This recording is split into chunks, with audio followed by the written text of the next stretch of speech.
Welcome to USA Watchdog. I'm Greg Hunter. There's about 5 or 6 guests I tell you about that every, 6 weeks, 4 weeks. People start emailing me. People start commenting on the website, on the YouTube channel to get this person back. Get this guy back. Where is he? And I'm talking about Dr. Paul Craig Roberts, former assistant Treasury Secretary in the Reagan administration. Dr. Paul Craig Roberts, thank you for joining us today on USA Watchdog. It's always a pleasure to speak with you. Well, I know you have a very deep resume, editor at the Wall Street Journal. You have a PhD in economics. Yeah, I'm just grazing over your resume. Your father of Reaganomics. You know a lot about money, and I think that's what a lot of the problems around the world really are about. But I want to start, when we did the pre-interview, I said, I guess we'll talk about, maybe Russia. And he said, well, a lot can happen between now and, then. And sure enough, last week, Russia, imposes these sanctions back on the West. It's $17.5 billion worth total, the brunt of which is not going to fall on countries like the U.S. and Canada, but the European Union, the biggest exporter of agricultural products to Russia. I had read an AP story saying that, this really won't hurt. This will hurt Russia more than the European Union. And I'm thinking, what? Anyway, what say you about this tit for tat? We're back to, now Russia is putting some pretty heavy sanctions, and it's fallen on the EU. What say you? Well, I think that the Russian government had to do that in order to stop these sanctions from accelerating.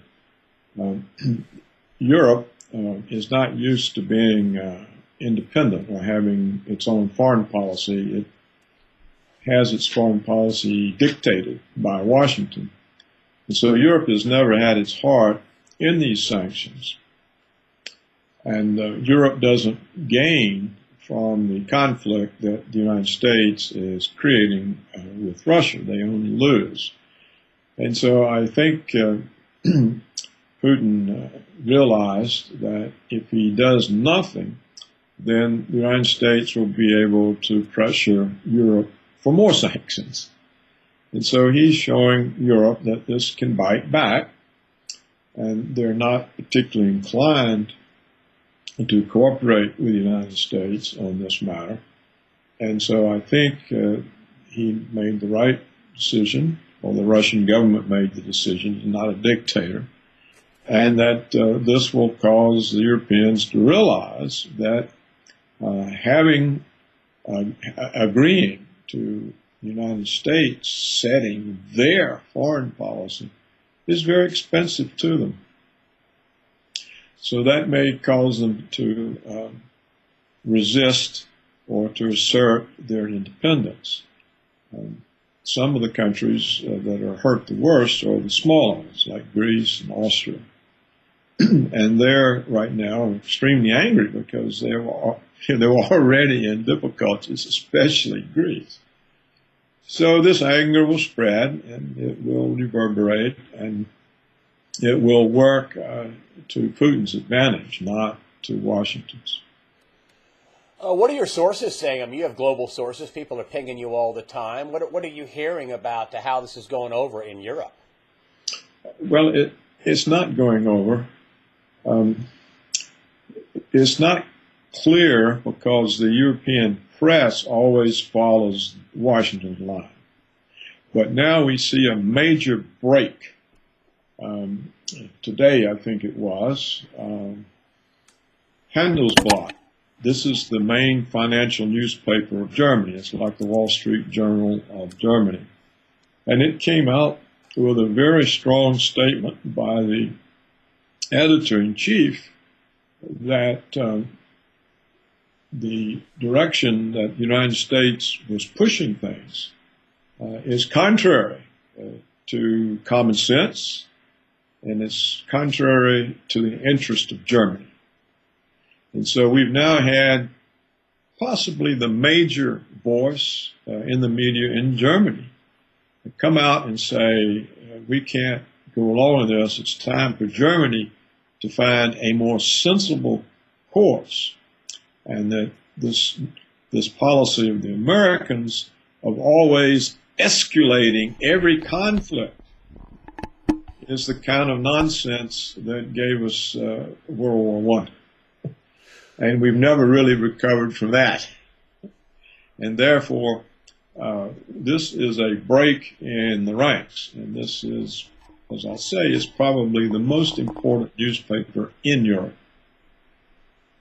Could this undermine NATO? I mean, is that what Putin is going after? In my weekly news wrap-up last week, there have been kind of speculation that, Putin may invade. Wesley Clark says, that would have unimaginable consequences. And I'm thinking, does he have to invade, or can he just wait till winter? I mean, did everybody forget that he supplies massive amounts of natural gas to Europe?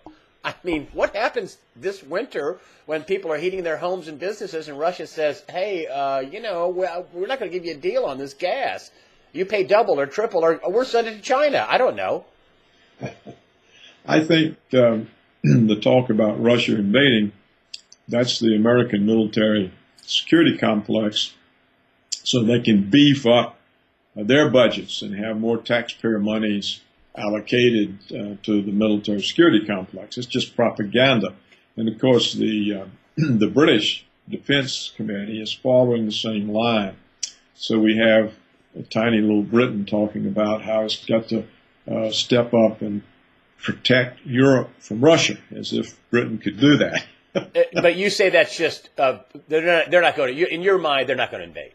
Russia's not thinking about invading. Russia's not going to invade anyone, and I don't think they're going to turn off the gas unless the Europeans allow themselves to be pressured again into further sanctions by Washington. If that happens, I think that's when, and I don't even know then if the Russian government will turn off the gas. They're most likely just to call up the European capitals and say, look, you're going to get the gas turned off if you don't find your own independent foreign policy and deal with us like grown-ups. As long as you sit there and aid and abet the fools in Washington every time they escalate something that is about nothing that we can't resolve. I mean, nothing has happened, and it's all propaganda. So if you keep aiding and abetting the Americans in escalating a molehill into a mountain, then you're going to find yourself without any energy, because we're not just going to sit here forever and let you act like a child.